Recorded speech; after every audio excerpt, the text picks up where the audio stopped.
anahtar yerleri, derin olan yerlere de çek ki tam belli olsun.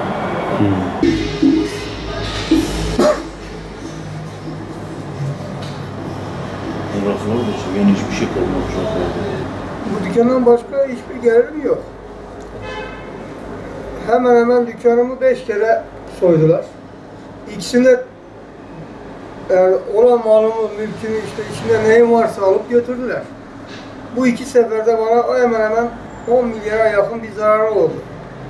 Polisleri aradım, geldiler, incelediler. Şey belli olduğu halde, suçlu belli olduğu halde hiçbiri görevini yapmadı. Gerekeni yapmadı. Dedi o senden önce çıkar. Boşu boşuna gidip gelmene gerek yok dedi. Yani bundan yetkilileri göreve çağırıyor. Bir tek benim değil, mağdur arkadaşlarımız çok. Çok soyulan yerler var. Birecik'in her tarafında bu işlem çok. Ama emniyet görevlileri gereken işlemlerini yapmıyor. O yüzden biz zor durumdayız, mağdur durumdayız.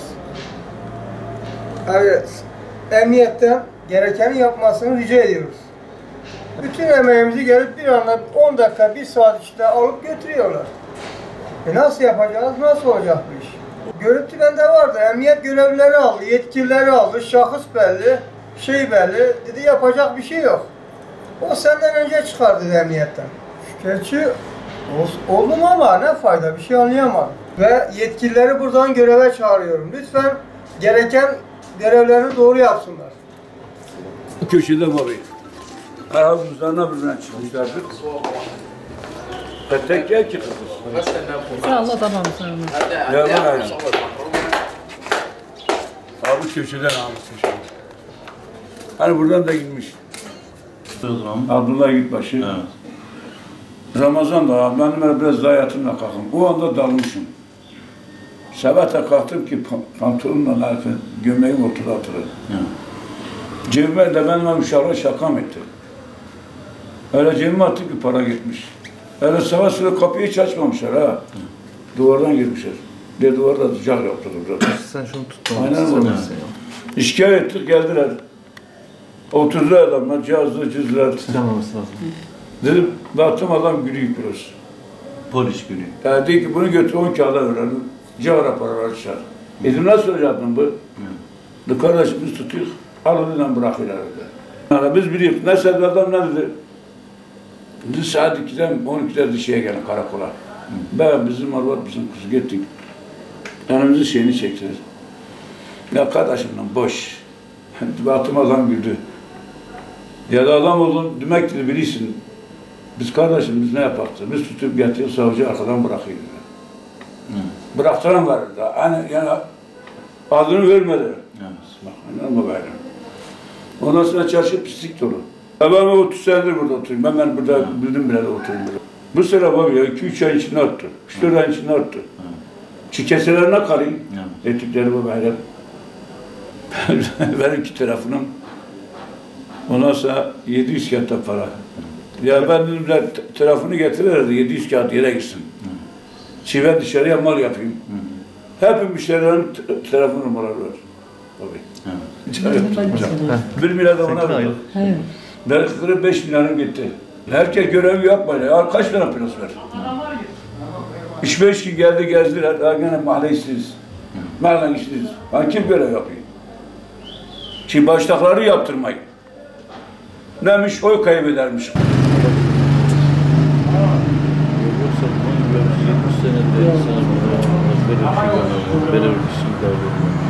Bunun yaz dönemleriydi işte. Annem hacca gidecekti. Hac için bir miktar para ayırdı kendisi için.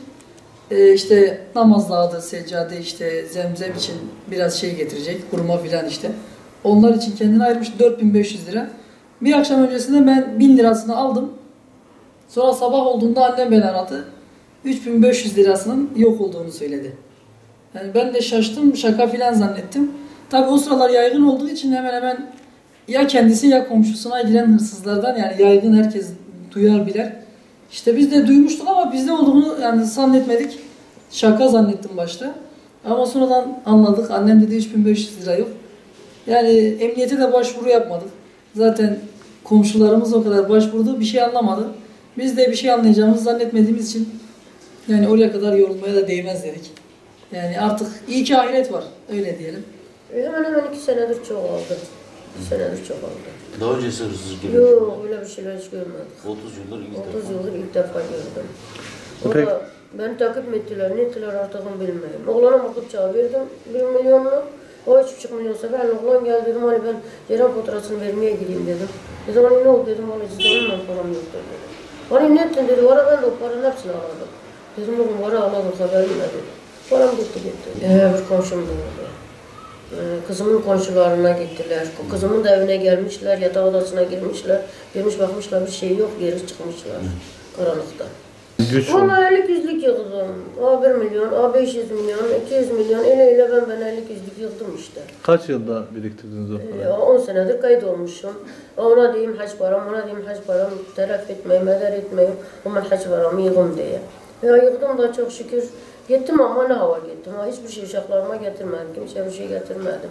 El paramı yedi, ben de kuru kuru gittim. Bu kısımlar hani pembe dizilerde veyahut da modern dizilerde kenar mahalle diye adlandırdıkları, bakmadıkları yetkililerin yani burası çok pasifler. Yani ilgilenmiyorlar burayla. İşte sokaklar ne bileyim çok darmadağın. Ondan sonra kişiler içkidir, kumardır. Ne kişisi? Gece Yani çıkarken herkes- çıktık zabuka çıkamayın. Baktım ki 3-4 tane delikanlı çıkar evde. Esra etmiş. Bu olacak işte. Yani onlara da yazık. Ben duyduklarım vardır yani misal adam ailesinin çocuğunu götürmüş emniyete teslim edecek. O diyor git bir hafta sonra getir. O onu bir hafta sonra nerede bulacak? Yani kız kardeşine çeyiz eşyasını satan kişiler var. Yazıktır, günahtır. Onlar da bizim evlatlarımız, yeğenlerimiz. Ne için çalışsa değil? Eroin için, esrar için, hap için yani bunlar için değmez. Adamın 200 liralık kuşunu çalmış. Adamın 1000 liralık televizyonunu çalmış. 100 liraya satmış, 10 liraya satmış. Yani değer mi bir paket esrara, bir küçük haba? Yani kendisini, ailesini yok edecek. Geçen bir adam geldi dükkana, babasıyla evlat tartışıyorlar çarşının ortasında. Adam diyor benim oğlumun hanımı var, çocuğu var, arabası var, motoru var. Evine gelip yatmıyor. Malı mülkü de yerinde. Adam bir eroine mi ulaşmış, ne olmuş? Yani böyle şeyler duyduğumuzda hep üzülürüz. Yani yetkililerden isteğimiz buraya bir el atsınlar. Yani buraları biraz çekip çevirsinler, kenar mahalle diye atmasınlar. Parti oy zamanı filan işte projeler gösterip şunları yapacağız, bunları yapacağız diye yaparlar. Sonradan yani kimse kimseyi görmez. Yani ben olsam bunu yaparım, ben olsam şunu yaparım diyenler var. Yani biz ne diyelim yani yapacak bir şey de yok. Ama inşallah yani bu çağrı bir şekilde bir yere ulaşır. Birisi bir el atar. Altta bir de ince uzun bir anahtar var, onunla kilitleyin. Orada bir tane 2 tane kanca atmış, ayrı ekstra bir toz bağlamış, oradan kilitlenmiş. İçeriden zincirli, ona da Dix. Bir tane kilit almış ondan. Boynunu kilitlemiş, önünde de eşyalar koymuşken yani kırkıl 3 kapı kilidini açacak. İçecek, dışarıya eşyaları çıkaracak. Motor 3 kiloyu kıracak, ele çıkarıp boynunu açıp gidecek. Ve her tarafta kamera. İyi gidiyor. Cengiz Şençik. Valla işte fırıncıyım. Bilecik Devlet Hastanesi'nin karşısında fırınım var. 2 tane Yamaha'm çalındı. Biri zaten elektrik yok dediler. Fırında şu mekanı zaten gitti. Aradan 20 gün bir ay zaman geçti, bir Yamaha daha aldım. Onu da kuzenimin ambarına koydum. Postanenin tam yanında. Ve 3 kilitli odanın içinde motorum vardı. Onu da Levye'den 20 kilo taşla geldiler, kapıyı kırdılar, 2. motorda çaldılar. Bunu emniyete de bildirdim. Her tarafa bildirdim ama ne sonuç çıktı ne bir şey çıktı. Zaten emniyette çalışma da yok. Bilecik'in yani hiçbir konuda emniyette çalışma zaten yok. Böyle mağduriyetimiz var. Bir ay içinde 2 tane Yamaha'm gitti. Zaten birinin zaten 4 tane kamera olan yerde gitti. Elektrik yok dediler. İkinci zaten postanenin yanında kuzenimin ambarında gitti. İkisi de gitti zaten. İkisini emniyete de bildirdim, çevreye bildirdim, Fakı Baba'dan konuştum, DİMER'e yazı yazdım.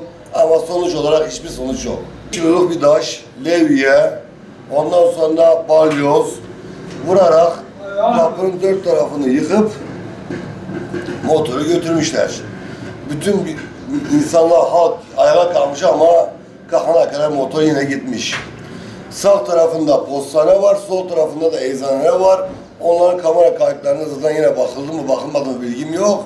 Ama bir şey çıkmaz dediler emniyet müdürümüz. Yine ikinci motorumuza yine tekrar olarak yine gitti. Tarih ortalama şu an 1 yıl falan oldu yine. Ortalama 6 yıldan beri şu an başını almış gidiyor. Yani önceden vardı ama bu kadar değildi. Bu 6 yıldan beri şu an mesela benim babamın bir motoru var. Gidin 6 kilit takmış. 6 kilit ve kameranın içinde yine de korkuyor ki o da gidecek diye. Çünkü yani ödümüz kopuyor. Yetkililer çalışmasını isteyeyim. Emniyet müdürüyle ben konuştum. Dedi ki benim personelim yok. Ben dedim o zaman personel isteyin. Çünkü halk şu an rezil durumda, mağduriyet var yani. Mağduriyet olmuş bitmiş. Başını almış gideyim. Yani şu an ben çalışacağım, çabalayacağım, bir motor alacağım 7 milyara, 8 milyara binmem için, işim gereği binmem için ama korkumdan alamayın. Çünkü ya, kilit takıyor, kamera takıyor, ortada darmadağın edip götürüyorlar. Adam 21 kilo taşı almış, Uri Levye'den Balyoz'dan motoru götürüyor. Yani günahtır yani. Ne yapacağımızı biz de şaşırdık bu memleketten. 45 mi? Ne çalındı burada? Abi şey abi temizlik malzemesi. Ne kadar zararlık var? 4-5 milyar var, 5 milyar var. Peki bu hırsızlar Kimse geldiler sordu, biz ilan yaptık. Polis de mi? şikayetçi oldunuz? Olduk ya. Geri dönüş oldu mu? Yok. Yetkililere bir çağrıda bulunmak ister misiniz? Yetkili canımızı korusun, malımızı korusun. Başka ne yetkililer var? Bizim 3-4 sene önce evin önünden motorumuz çaldı abi. Karakola başvurduk, hiçbir şey anlamadık. Aynı karakola vurduğumuz günde bir saat sonrası motorun nerede olduğunu bir arkadaş aracılığıyla dediler. Burada 300 milyon verirseniz getiririz paranızı. Bize karakoldan bir şey çıkmadığı için 300 milyon verdik, malımızı aldık. Bir hafta sonra yine aldı götürdüler. Bu sefer malımıza hiç geldi, hiç trafiğe bile başvurmadık. İlkinde sonuç çıkmadığı için, kendi çabalarımızı aldığımız için yine kendi çabalarımızı alırız dedik. Bu sefer hiç bulamadık. O motor öyle gitti. Geçen gün de yine aynı annem bile damından hırsızlar geldi, salçayla götürdü. Bu sefer bundan karakola bildirmek bile istemiyoruz. Çünkü aldığımızda hiçbir sonuç alamayız. Bazı komşularınki de öyle oldu. Aynı gün içerisinde veya bir iki gün aralıklı. Aynı olarak gittiği için hiç başvurmadı. Öyle de gitti. Malımızdan korkuyor. İnan ki herkes şimdi malından korkuyor. Siz korkmayın. Herkes kendi malından korkuyor. Çalınacak malından korkuyor. Bir de vazgeçtiler yani. Belaya kal. Ya belaya kalmamak için. Yani belli yani. Çalışan şahıslar da belli yani. Kim çaldığı belli. Her şey belli. Hiçbir işlem yok.